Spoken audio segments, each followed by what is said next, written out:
Insidente ng landslide na itala sa Davao de Oro dahil sa nararanasang malakas na pag-ulan. Ilang residente sa Bislig, Surigao del Sur inilikas dahil sa pagbaha.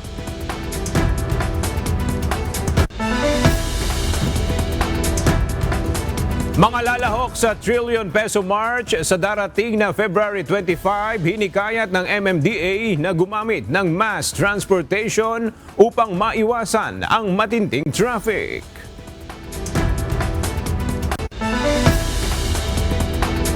Former Vice President at ngayong Naga City Mayor Leni Robredo nag-inspeksyon sa ilang flood-prone areas sa kanilang syudad, isang araw bago ang nakatakdang pagbisita ni Pangulong Ferdinand Marcos Jr.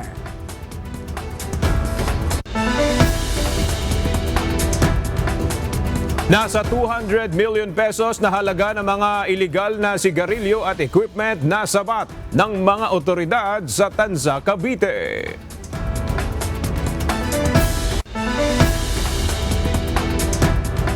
Alex Iyala binati ang world number 4 na si Coco Gauff matapos siyang talunin sa quarterfinal clash ng Dubai Tennis Championship.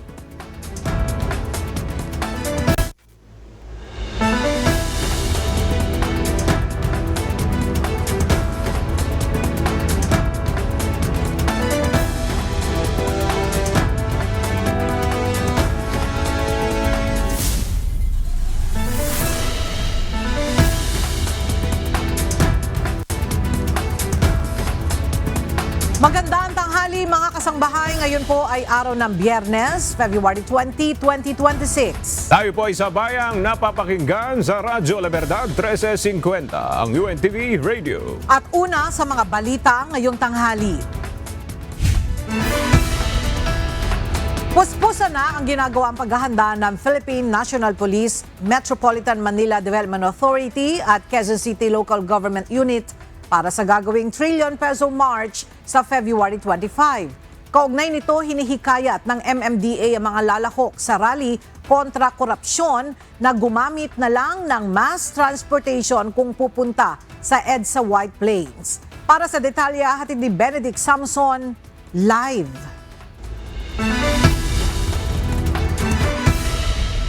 Benedict, bakit ito inirekomenda ng MMDA at ano naman ang mga ipatutupad ng mga otoridad dyan sa lugar?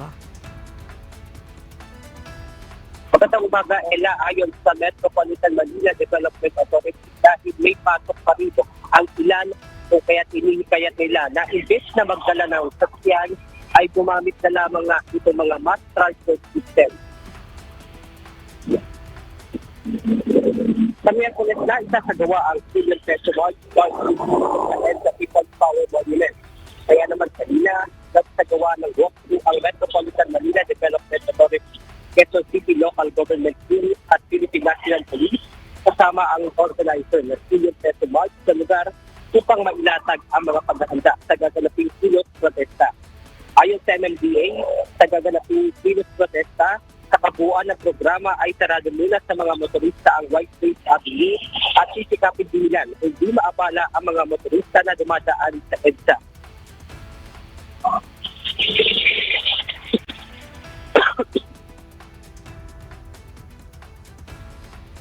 Po ng MRT. Total, yung lugar na ito, malapit dito ang Ortigas Station, Santolan Station, and kung magdadala ho sila ng sasakyan, make sure na ipapark po yung kanilang mga sasakyan dun sa allowed parking areas namin along Temple Drive. Ayon kay Quezon City, part of the public order and safety and San Diego, ilan sa napagkasundo nila sa pagkita ng organizer at ng lokal na pamahalaan ay ang paghila ng ground system at maiwasan ang pagkatapon ng plastic na basura sa lugar. At wala na rin silang pinayagang ibang grupo at lugar sa lungsod na maaari pagsagawaan ng rally. Ganito yun sinasabi ko nga lima yung nag-apply. Ngayon, parang hindi naman practical na 5 stage ang itatayo rito. So, we agreed and instructed them, talk among themselves, mag-agree na isang stage na lang. Apparently, yung kabilang grupo, they do not see eye to eye dahil iba ang papaniwala. Hindi pwedeng pagsamahin, parang lang sa tubig yan. Kaya nga yung isang grupo, humiwalay, gusto nila sa EDSA. It's beyond our jurisdiction, number one. Pangalawa, siyempre, ibang munisipyo, ibang security forces ang mag-handle niyan. Ito, nilatag naman ni Bilbig Pilipinas po sa Ipo Aquino ng programa. Ayon kay Aquino, alas 10 pa lang na sa February 24 ay magsisimula na ang paglalatag ng state sa White House. At sa February 25 naman ng umaga ay pagsamantalang ipipisil ang pagsasaayos sa lugar upang bigyan saan naman ang programa ng National Historical Commission of the Philippines sa People's Power Monument. 8 a.m. po yung programa ng NHCP. Aabot po ito hanggang mga 9 o 9:30. Nagawa naman po namin yung ganitong coordination noong 2024 na yun, may pause ng setup para ma-preserve yung solemnity ng commemoration ng NHCP. Kailan maring hindi paalala ng mga otoridad na bawal mag-rally dito sa kahabaan ng EDSA, partikular doon sa EDSA Shrine sa Ortigas, at mahigpit naman niyang babantayan ng Eastern Police District. Ng ating update mula rito sa EDSA White Plains. Balik sa inyo dyan, Edwa. Maraming salamat, Benedict Samson. Personal na nagsagawa ng ocular inspection si Naga City Mayor Leni Robredo sa ilang flood-prone areas sa Naga City bilang paghahanda sa nakatakdang pagbisita ni Pangulong Ferdinand Marcos Jr. sa lungsod bukas, February 21. Kahapon, kinumpirma ng Malacanang na bibisitahin ng Pangulo ang mga anti-flood operation sites sa lungsod, kabilang ang mga lugar na saklaw ng Oplan kontrabaha kung saan isa ang Naga sa mga pilot sites ng programa ng kasalukuyang administrasyon. Sa kanyang social media post, ibinahagi ni Robredo ang mga larawan ng paglilinis sa Sagop Creek at iba pang waterways. Nagpasalamat din ito sa DPWH sa pagdadala ng kagamitan upang mapabilis ang clearing operations, kasabay ng panawagan sa publiko na huwag magtapo ng basura sa mga daluyan ng tubig. Binigyang diin ng alkalde na bagamat mahalaga ang paglilinis ng mga estero at ilog, hindi tuluyang mareresolba ang pagbaha kung walang kooperasyon mula sa komunidad, lalo't layunin ang pagbisita ng Pangulo na talakayin at ilunsad ang mga hakbang para sa flood mitigation efforts sa lungsod. Walang plano si Senator Erwin Tulfo na tumakbo sa darating na 2028 presidential elections. Ito ang inihayag ng senador nang tanungin kung nais niyang makipagtambalan kay Naga City Mayor Leni Robredo. Narito ang report ni Jed Neresina. Itinanggi ni Senator Erwin Tulfo ang posibilidad ng isang political tandem kasama si former Vice President at ngayon ay Naga City Mayor Leni Robredo para sa 2028 presidential elections. Binigyang diin ng senador na wala siyang planong tumakbo sa mas mataas na posisyon dahil na rin sa hinarap niyang disqualification cases at iba pang issue noong nakaraang halalan. Dagdag pa ni Senator Erwin na pagod na siya at ang kanyang pamilya sa mga batikos at banat mula sa iba't ibang individual. I don't have plans. Whatever it is, yun lang makatalo kahit sino pa man dyan. No, I would say thank you. Pero I'm kind of tired. Hindi pa nga tapos 2025 last year. Nakita nyo naman, kaliwat kanan ng batikos, demanda sa COMELEC, left and right, then papasukin ko na naman ito. Nakakaroon na naman ng issues. Ayaw na po ng family namin ng gulo. Kaya si Sen. Rafi din, gusto niya po re-election na sa Senate. Ako din po, napag-usapan na namin. I don't have plans to run for higher office. Ang hirap pala.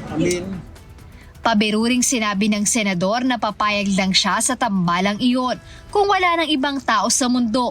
Subalit sa ngayon ay marami pang ibang maaaring maging katandem ang dating vice-presidente.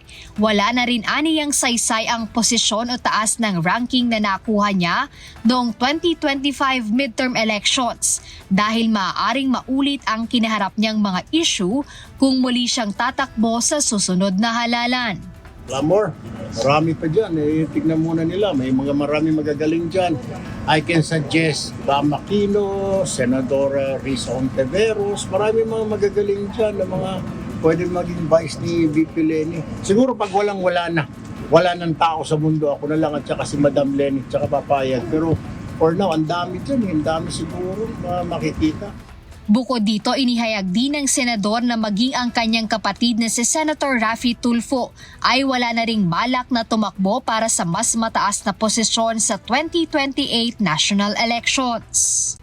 Jed Neresina, UNTV News and Rescue. Diyos ang aming sandigan, serbisyo publiko ang aming pinahahalagahan. Umani ng suporta ang panukalang batas kontra political dynasties sa isinagawang public consultation ng Kamara sa Cebu. Tiniyak naman ng liderato ng Kamara na seryoso ang kapulungan sa pagpapasa ng patas, makatwiran at maipatutupad na anti-political dynasty law ngayong 20th Congress. Ang detalye sa ulat ni Rosa Licos. Suportado ng mga lumahok sa public consultation ng House Committee on Suffrage and Electoral Reform sa Cebu ang panukalang magbabawal sa political dynasty sa bansa. Isinagawa ang public hearing sa University of the Philippines Cebu sa Cebu City araw ng Huwebes, February 19. Ayon sa ilang college students, dahil sa political dynasties, apektado ang sistema ng edukasyon at social services. Kasi po ang mga political dynasties sa ating gobyerno ay siyang nagmamonopolize ng kapangyarihan nila sa Estado. Concentration of power.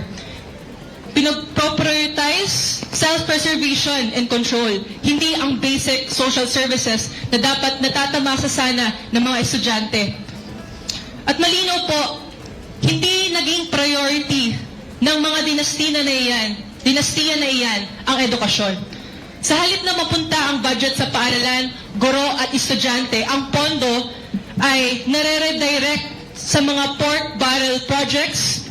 Ang pondo ay ginagamit sa mga infrastructures na magbe-benefit ng political visibility para lang sa mga pangalan ng mga corrupt na officials na ito. We support the anti-dynasty law bill, but it must also look at the audacity of future servant leaders or politicians to be deserving, but to also actively include those individuals even from the islands of Batanes down to Tawi-Tawi. Para naman sa isang university professor, dapat maipasa ang isang anti-political dynasty law bago ang 2028 national elections. As mentioned, 24 measures have already been filed before the committee. We are positive that after 39 years, the time is now. The law must include both thin and fat political dynasties in the context of succession and consolidation. However, the problem cannot be solved with just the anti-political dynasty law. We need to strengthen political parties. Tiniyak naman ni House Speaker Faustino Bojidi III na seryoso ang kapulungan sa pagpapasa ng makatwirang batas kontra political dynasties. We are serious about passing a fair, just, and implementable anti-political dynasty law in the 20th Congress. And we are equally firm in our belief that any law we pass must be a product of wide, inclusive, and sincere consultation. Isang batas na maingat na binalangkas, masusing pinag-aralan, at nakaugat sa tunay na saloobin po ng mga Pilipino. Si Cebu City Vice Mayor Tomas Osmeña nagpahayag din ng suporta sa anti-political dynasty measures at ang rekomendasyon nito pahintulutang makatakbo ang mga magkakaanak ng sabay-sabay pero sa parehong posisyon. I just want to assure you I'm in favor of the anti-dynasty bill. You can encourage one family member to run against another. That will allow many families to split up. I don't mind that, no. I'd like to thank the Cebuanos for giving me the opportunity, for having served you for so long. Give others a chance. Ayon naman kay Representative Adjong, target maipasa ng Kamara ang anti-political dynasty measure bago ang congressional break sa Marso. Target ding maisama sa taunang ulat sa bayan o State of the Nation Address ni Pangulong Ferdinand Marcos Jr. ang anti-political dynasty measure. Samantala, naisingit naman ng isang private citizen na nakilahok sa public consultation ang panawagan ng impeachment. Wala itong binanggit na pangalan pero ang pakiusap nito sa House members. First of all, allow me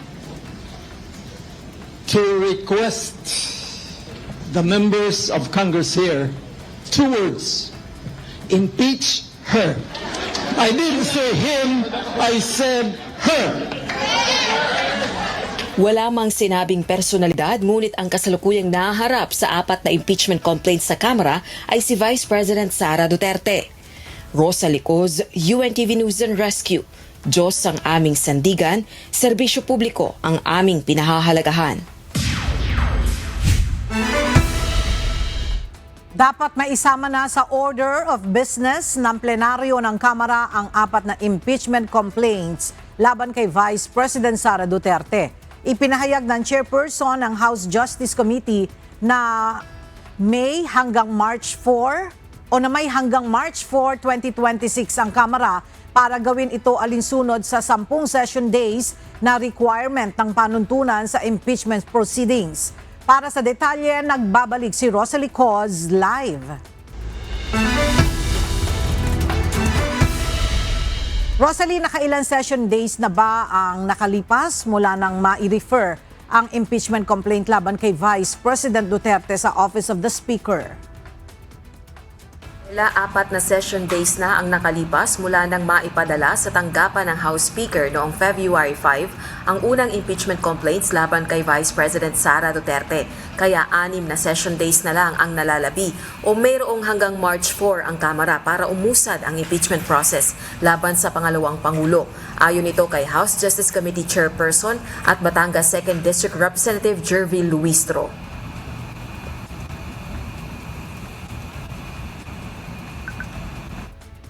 When I counted it, excluding those session days na hindi talaga nag-session ang House, no? Like last Tuesday and last Monday, I confirm na that is March 4. Dapat ma-include sa order of business ng plenary ang mga impeachment complaints until March 4, 2026. Otherwise, mag-ooperate yung deemed initiation na pronouncement ng Supreme Court in the recent resolution. Oras na mailagay na sa order of business ng plenaryo ng Kamara at mai-refer na sa House Justice Committee ang mga reklamong impeachment, maituturing na initiated na o nasimulan ang impeachment proceedings laban kay Vice President Duterte at iiral na rin ang 1-year bar rule na isang proseso lang ng impeachment ang maaaring maisagawa laban sa isang impeachable official sa loob ng 1 taon. Samantala, wala namang nakikitang epekto sa gagawin nilang deliberasyon sa mga reklamong impeachment ang maagang presidential bid announcement ni VP Duterte. At kung papaanong tinalakay ang impeachment complaints laban kay Pangulong Ferdinand Marcos Jr., parehong approach o katulad na sistema ng deliberasyon ang gagawin ng House Justice Committee sa mga reklamong impeachment laban sa Vice Presidente. So regardless of the consequence ng pronouncement ng ating Vice Presidente about her intention to run, dapat hindi maapektuhan yung deliberation ng Justice Committee. Ayon pa kay House Justice Panel Chairperson Luistro, sa ngayon wala pa silang ginagawang paghahanda dahil hindi pa naman na-refer sa kanila ang mga reklamong impeachment. Balik sa iyo, Ella. Maraming salamat, Rosalie Coz. Tinutulan ng Office of the Prosecutor ng International Criminal Court o ICC ang hiling ni dating Pangulong Rodrigo Duterte na hindi personal na dumalo sa confirmation of charges hearing na nakatakda sa Lunes, February 23, 2026. Sa inihain nitong public redacted filing, iginiit ng prosekusyon na walang sapat na legal na batayan upang payagan si Duterte na lumiban sa nasabing pagdinig. Ayon sa prosekusyon, physically at mentally fit si Duterte upang humarap sa korte batay sa pagsusuri ng independent medical experts. Hindi rin umano sapat na dahilan ang alegasyon nitong walang jurisdiksyon ang ICC at siya ay kinidnap o iligal na isinuko sa dahig. Ang confirmation hearing ay magtatakda kung may sapat na ebidensya upang isalang si Duterte sa paglilitis kaugnay ng mga alegasyon ng crimes against humanity sa war on drugs sa ilalim ng kanyang administrasyon. Inaasahan ang dagdag bawas sa presyo ng kada litro ng mga produktong petrolyo sa huling linggo ng Pebrero dahil sa patuloy na tensyon sa pagitan ng Estados Unidos, Iran, Russia at Ukraine. Ayon sa Department of Energy, maaring bumaba ng 45 centavos ang kada litro ng gasolina, habang posibleng tumaas naman ng 5 sentimo ang diesel at 10 sentimo naman ang kerosene. Gayunman, maaari pa itong magbago depende sa trading. Lalo't umiigting ang pahayag ni US President Donald Trump laban sa Iran at ang naiulat na joint naval exercises ng Iran at Russia. Ayon kay DOE Oil Industry and Management Bureau Assistant Director Rodelio Romero, nakaapekto sa presyo ng langis ang geopolitical tensions sa Middle East dahil sa posibilidad ng pagsasara ng bahagi ng Strait of Hormuz na dinaraanan ng karamihan sa mga barkong may kargang krudo at maaring magdulot ng pagtaas ng risk premium at insurance cost sa mga produktong petrolyo. Nagsasagawa ngayon ang konsultasyon ang Land Transportation Franchising and Regulatory Board tungkol sa operasyon ng mga bus at PUV terminals. Kasunod ito ng inspeksyon ng LTFRB noong mga nakaraang araw kung saan nakitaan ng hindi pagsunod sa passenger safety standards ang ilan sa mga passenger terminal. Para sa detalye, makibalita tayo kay Jed Neresina live. Jed, ano ang mga natalakay kanina sa public consultation ng LTFRB? Ella, pinulong kanina ng LTFRB ang mga kinatawan mula sa iba't ibang malls sa bansa. Ang tinalakay dito, yung mga kinakailangang taglayin ng mga terminal ng public utility vehicles, partikular na sa mga mall. Nagsimula na kaninang umaga ang public consultation ng Land Transportation Franchising LTFRB tungkol sa operasyon at aksyon ng mga bus sa bansa. Kasama sa pangunahing layon ng nasabing pagpupulong ay ang pag-uusap sa mga pamantayan at dokumentong kailangan ng mga terminal at talakayin ang mga epektibong paraan para maparami at mapaganda ang serbisyo sa transportasyon. Ayon kay LTFRB Chairperson Atty. Vigor Mendoza II, nag-imbita sila ng iba't ibang grupo upang masiguro na masunod ang mga regulasyon sa buong bansa. It seems we have failed to inform you na kung gusto nyo talaga maging terminal, endpoint ng isang public transport route, there are certain requirements that need to be done. Foremost of which, simple lang, yung waiting area ng mga pasahero. And you can check your malls. You can check your malls. Some are very deficient of this. You provided the slots for which the vehicles can park and load passengers. No? But other than that, wala eh. Kaugnay nito, binigyang diin ni Chairperson Mendoza ang kahalagahan ng konsultasyong ito dahil sa kampanya laban sa mga pasilidad na substandard o sira-sira. Ayon sa pinakahuling datos, higit 240 na terminal na ang naispeksyon ng LTFRB kung saan 116 dito ang napatunayang lumalabag sa mga regulasyon ng LTFRB.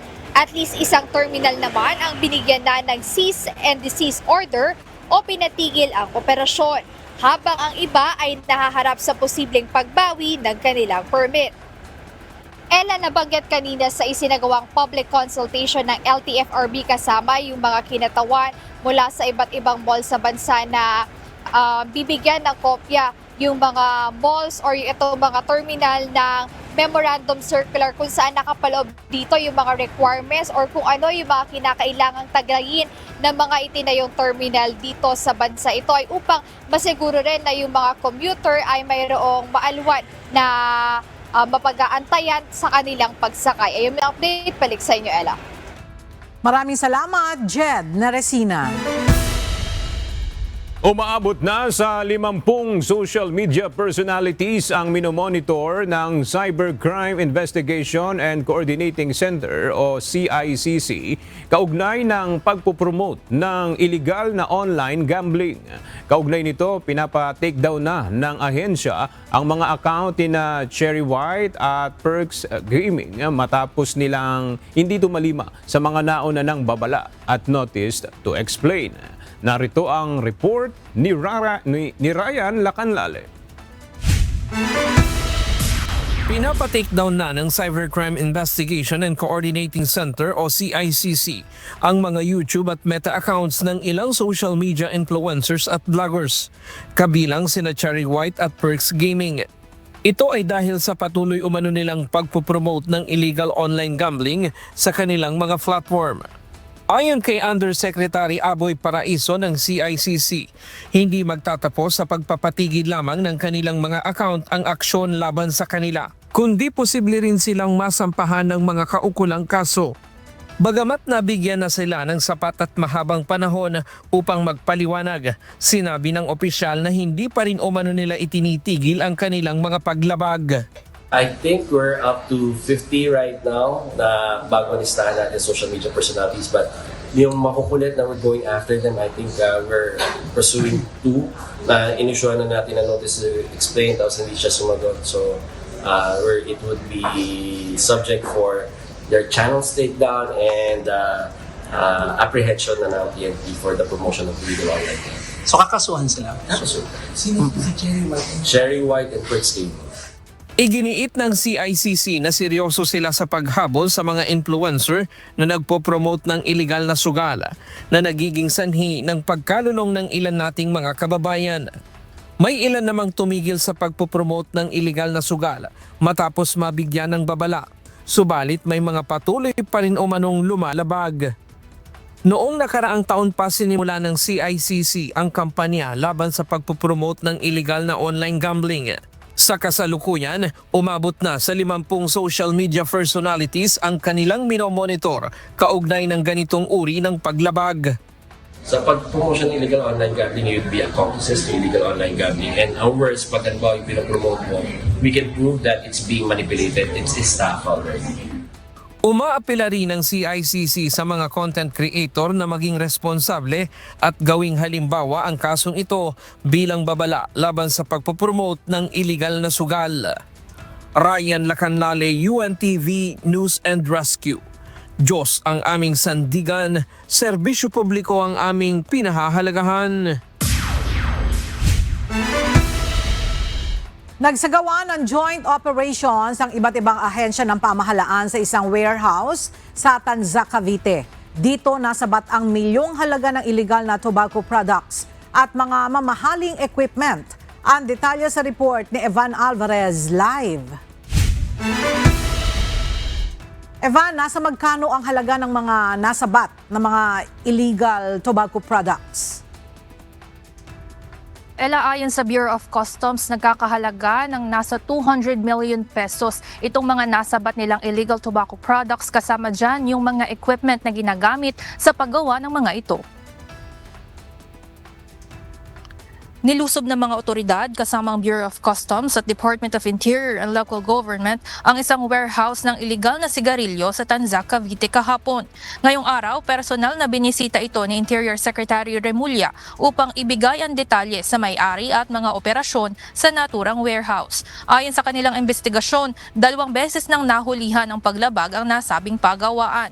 Una ay dahil sa illegal at smuggled appliances at ngayong 2026 ay dahil naman sa illegal tobacco products. Ayon kay DILG Secretary John Vic Remulla, nagsimula ang operation ng illegal na sigarilyo sa warehouse noon pang nakaraang taon. Ito po ay in operation since August of 2025. Ang estimated production nila ay umaabot hanggang 2 billion pesos simula August. Sa tala naman ng Bureau of Customs, nasa 200 million pesos ang nasabat kahapon ng mga otoridad. Kasama na rito ang 11 cigarette manufacturing machines, 2 generator sets, 1 forklift at 10 brand ng mga pakete ng sigarilyo. Kakasuhan ang may-ari ng warehouse na si Jimmy Kua ng Anti-Agricultural Smuggling Act. Ito ang ikalimang illegal factory na nahuli ng DILG, habang isa pa ang nahuli rin ngayong araw sa Cebu. Ayon kay DILG Secretary Remulla, ngayong isa-isa na nilang natutugis ito mga manufacturer o mga distributor ng mga illegal tobacco products. Sunod naman nilang i-raid yung mga retailer sa iba't ibang mga palengke sa buong bansa sa mga susunod na linggo. Yan muna ang update. Balik sa inyo dyan, Ella. Maraming salamat, Evan Alvarez. Nanawagan ang pamunuan ng Philippine National Police sa lahat ng mga tauhan nito na pagtibayin ang disiplina at pangalagaan ang tiwala ng publiko. Ito'y matapos ma-relieve sa pwesto ang 2 tauhan ng Manila Police District o MPD na kasama sa nag-viral na video. Ayon kay PNP Chief Police General Jose Melencio Nartates Jr., bawat pulis ay may kaakibat na pananagutan sa pagsusuot ng tsapa at hindi nito kukunsitihin ang mga kilos ng mga pulis na sumisira sa tiwala ng publiko. Samantala, inatasa ni Police General Nartates ang MPD at ang National Capital Region Police Office o NCRPO na magsagawa ng agarang hiwalay na administratibong investigasyon kaugnay ng insidente. Nagpahayag ng buong suporta ang Philippine National Police sa hakbang ni Pangulong Ferdinand Bongbong Marcos Jr. laban sa mga krimeng pinansyal. Kasunod ng direktiba nito sa mga ahensya ng pamahalaan na bumuo ng pambansang estratehiya laban sa money laundering at pagpopondo ng terorismo. Ipiniliwanag ni PNP Chief General Jose Melencio Nartates Jr. na nakahanda sila na pagsamahin ang kapangyarihang mag-iimbestiga sa Anti-Money Laundering Council o AMLAC para matiyak na walang mapagtataguan ang dirty money. Binigyan diin ni General Nartates na paigtingin ng PNP ang kooperasyon sa pagitan ng mga ahensya, pagbabahagi ng datos at pakikilahok sa mga joint operation para palakasin ang pambansang kampanya laban sa iligal na daloy ng pera. In-upgrade na rin ng PNP ang digital infrastructure nito, mga teknolohiya at data analytics o analytics tools para sa pagtukoy ng mga kahini-hinalang transaksyong pinansyal kabilang ang mga cross-border alert. Dagdag ng general, masusing babantayan ng PNP ang mga high-risk sector tulad ng real estate, mga kasino at mga negosyong import-export habang palalakasin ang pakikipagtulungan sa mga dayuhang law enforcement agency para matunton ang mga iligal na pondong pumapasok o lumalabas ng Pilipinas. Isinalang kahapon ng Senate Committee on Foreign Relations ang pagpapatibay sa Tokyo Convention on the Recognition of Qualification in Higher Education. Kaugnay ito ng pagkilala sa diploma ng mga Pilipinong nagnanais mag-aral o magtrabaho sa ibang bansa. Narito ang report ni Jed Neresina. Wala nang magiging aberya ang mga Pilipinong mag-aaral na nais magkolehiyo sa ibang bansa matapos ipatupad ang K-12 program. Ito ang inihayag ng Department of Education sa isang pagdinig sa Senado kahapon. Ayon kay Dr. Kevin Carl Santos ng Bureau of Education Assessment, pasok na sa international standards ang bilang ng taon ng pag-aaral sa Pilipinas. Paliwanag niya na sapat na ang 12 taon ng basic education para makipagsabayan sa ibang bansa, kung saan kinumpirma niya na simula nang ipatupad ang senior high school.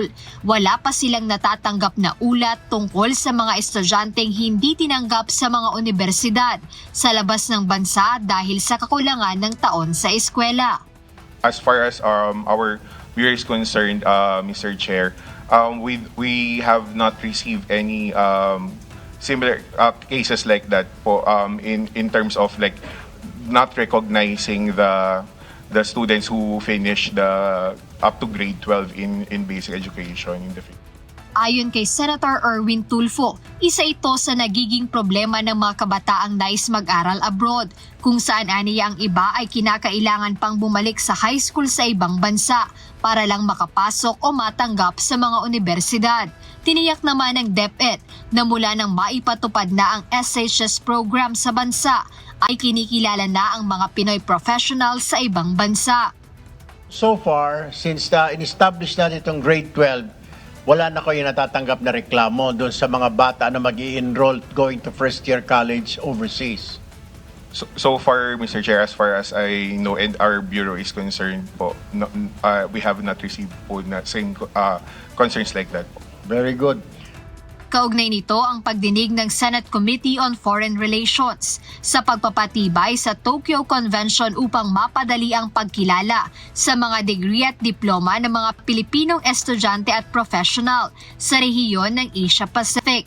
Layunin nitong buksan ang mas maraming oportunidad para sa mga Pinoy na nagnanais mag-aral o magtrabaho sa ibang bansa sa pamamagitan ng mas mabilis na pag-verify ng kanilang academic qualifications. Para naman sa DepEd ngayong 2026, ipagpapatuloy ng kagawaran ang pagpapatupad ng pinalakas na senior high school curriculum na layong gawing mas responsive, mas relevant at mas angkop ang huling taon ng basic education sa paglipat ng mga mag-aaral mula sa paaralan patungo sa trabaho.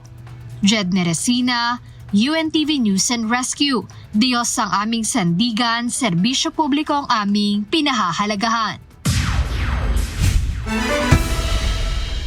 At para naman sa ating weather update, 3 umiiral na weather systems ang patuloy na nakaapekto sa ilang bahagi ng bansa. Ayon sa Philippine Atmospheric Geophysical and Astronomical Services Administration o PAGASA. Magdudulot ang shear line ng kalat-kalat na pag-ulan at isolated thunderstorms sa Caraga, Davao Region, Northern Mindanao, Sargent, Barm, Eastern Visayas, Sulu, Cebu at Bohol. Samantala, makararanas ng mahihinang pag-ulan ang Cagayan Valley, Bicol Region, Apayao, Kalinga, Mountain Province, Ifugao, Aurora at Quezon. Gayon din ang nalalabing bahagi ng Luzon at Visayas dahil sa northeast monsoon o amihan.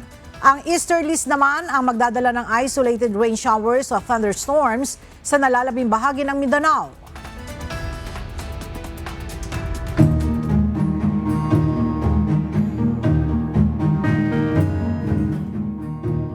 Naitala ang insidente ng landslide sa Purok 11, Barangay San Jose, Moncayo, Davao de Oro ngayong umaga ng Biyernes, February 20. Bunsod ito ng nararanasang patuloy na pag-ulan sa probinsya. Umambalang sa kalsada ang tambak ng makapal na lupa kaya't hindi muna dito madadaanan ng mga motorista. Naglabas ng babala ang local government unit ng Moncayo, Davao de Oro matapos maitala ang sunod-sunod na pagguho ng lupa doon, habang nagsasagawa na rin ng clearing operations. Sa isa pang video, kitang-kita rin ang pagguho ng isang kalsada sa Aguinaldo, Laaca, Davao de Oro.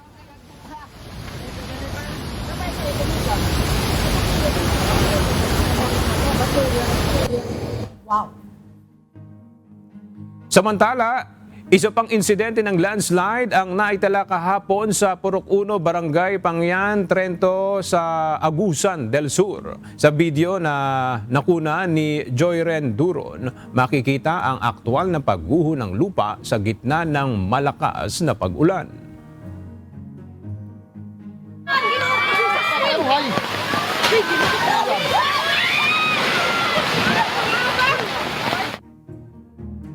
Sa ngayon ay wala namang naiulat na casualty sa insidente habang pinalikas na rin ang ilang mga pamilya na naninirahan malapit sa lugar. Inilikas ng City Disaster Risk Reduction and Management Office o CDRRMO at iba pang katuwang na ahensya ang mga residente sa Maglikian, Requina sa Purok 7, Barangay Tabon, Bislig City, Surigao del Sur ngayong umaga, February 20, 2026 dahil sa pagbaha. Ilang lugar sa Bislig City ang nakararanas ng pagtaas ng tubig, bunsod ng tuloy-tuloy na katamtaman hanggang malakas na pag-ulan simula pa noong Webes na dulot ng shear line. Agad na nagsagawa ng preemptive evacuation ng mga otoridad upang matiyak ang kaligtasan ng mga residente sa mga apektadong komunidad. Patuloy namang binabantayan ng lokal na pamahalaan ang lagay ng panahon at antas ng tubig sa mga ilog upang maiwasan ang mas malawak na pinsala at panganib. Nahirapan ang mga biyahero sa Barangay Progreso, San Miguel, Catanduanes matapos bumigay ang isang bahagi ng kalsada kaninang 6:30 ng umaga. Sa social media post ng ilang antalang pasahero, tanging mga motorsiklo lamang ang kayang makadaan sa apektadong bahagi ng kalsada, gayon may kailangan ng ibayong pag-iingat dahil sa madulas at maputik na daan. Ang mga pasahero ng ilang sasakyan kinailangan ng maglakad para lamang makatawid sa bahagi ng gumuhong kalsada. Idineploy na kaninang umaga ang mahigit 1,000 security personnel sa Iloilo City. Ito ay para sa gaganaping ASEAN meeting sa lungsod. Mula sa Iloilo City may ulat sila Lane Moreno live. Lalaine, ilang araw ba ang ASEAN meeting dyan sa Iloilo City? Ella, ang 4 na araw gaganapin ang ASEAN Economic Integration meeting dito sa Iloilo City. So magiging venue ang Iloilo City sa gaganaping 49th meeting on the High-Level Task Force on ASEAN Economic Integration sa February 24 hanggang 27. Kung saan inaasang dadalo ang mga economic ministers at delegates mula sa ASEAN member states at dialogue partners. Kabilang dito ang mga bansang Brunei Darussalam, Cambodia, Indonesia, Laos, Malaysia, Myanmar, Pilipinas, Singapore, Thailand at Vietnam. Kasama din sa mga dialogue partners ang China, Japan at South Korea. Ilan sa mga pag-uusapan ng economic and trade cooperation kung saan 10 ASEAN member states ang inaasang dadalo. Kaninang umaga, i-deploy na ang 1,777 na mga security personnel kasama na mga police, Philippine Coast Guard, Bureau of Fire Protection, Philippine Army at iba pa mga responders. Sila itatalaga sa mga kalsada, meeting venue at tourist area. May paalala rin sa mga pulis na duty sa ASEAN meeting na maging magalang at disiplinado sa pagganap ng tungkulin. Bawal uminom ng alak habang nasa duty. Bawal manood ng movie o makinig ng music, matulog at iwanan ng post. Samantala, sinuspindi na ni Iloilo City Mayor Raisa Treñas ang pasok ng mga estudyante sa lungsod mula February 25 hanggang 27, bunsod ng 49th meeting on the High-Level Task Force on ASEAN Economic Integration. Ito ay bahagi ng security protocol at upang maibsan ang inaasang mabigat na trapiko sa lungsod. And muna ating balita, balik sa iyo, Ella. Maraming salamat, Lalaine Moreno. Ipinahayag ng Department of Public Works and Highways ang kasalukuyang pagpapalawak pa ng airstrip at seaport ng Pag-asa Island. Ang kay DPWH Secretary Vince Dizon, layunin ng proyekto na patatagin at pagandahin ang mga pasilidad upang mas maging epesyente ang operasyon sa isla. Itinuturing ito ng ahensya na isang makasaysayang hakbang ng pamahalaan para sa pagpapalakas ng teritoryo ng bansa sa Kalayaan Island Group. Mahigit 3 bilyong piso ang inilaan ng pamahalaan para sa mga infrastrukturang ito, kabilang na ang pagpapalawak ng runway ng airstrip. Sa pagpapatuloy ng konstruksyon, inaasahang mas titibay ang presensya ng Pilipinas sa Kalayaan Island Group habang pinapalakas ang seguridad at kabuhayan ng mga naninirahan dito.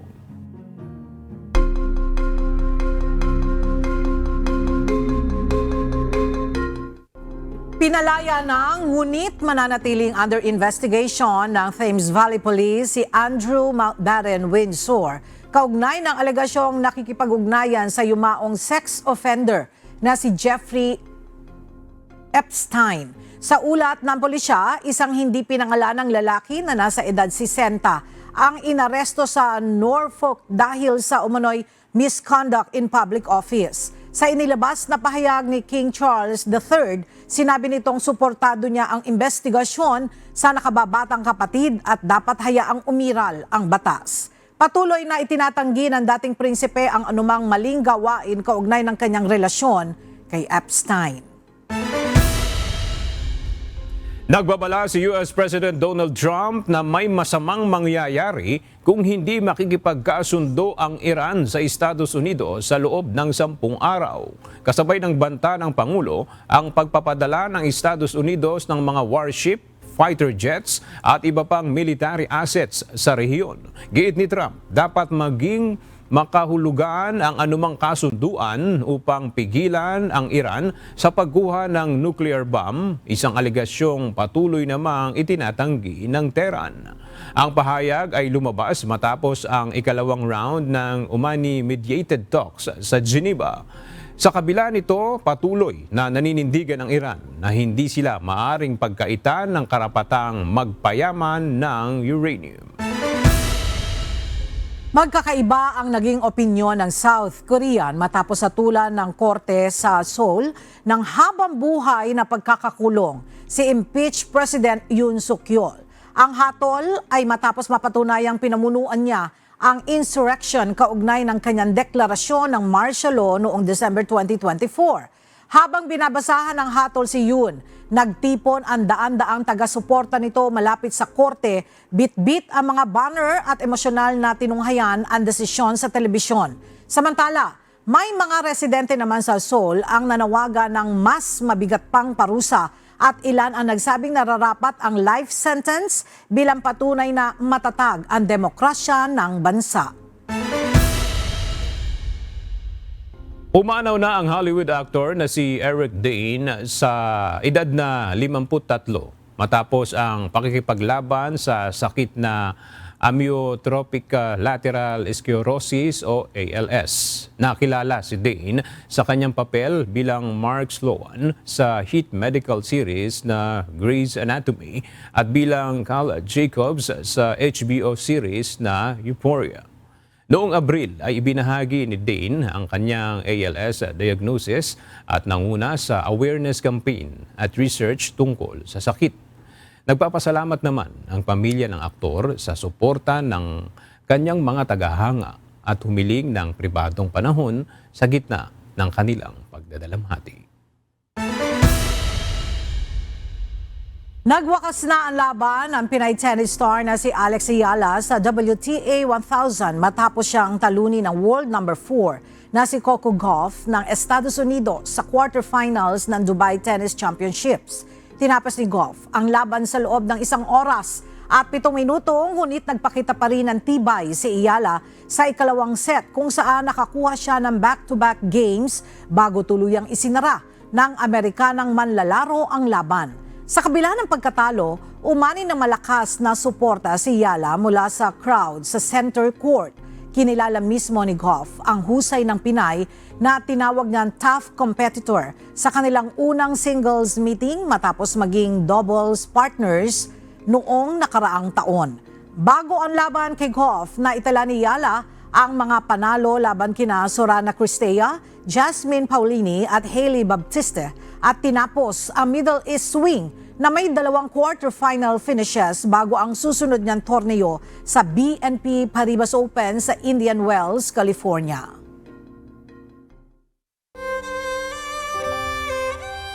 At sa ating pong iiwang mga salita ng Diyos na ating sandigan mula sa aklat ng Lucas, Kapitulo 16, versikulo 15, na nagsasabi, "At sinabi niya sa kanila, kayo ang nangag-aaring ganap sa inyong sarili sa paningin ng mga tao, datapwat nakikilala ng Diyos ang inyong mga puso, sapagkat ang dinadakila ng mga tao ay kasuklam-suklam sa paningin ng Diyos."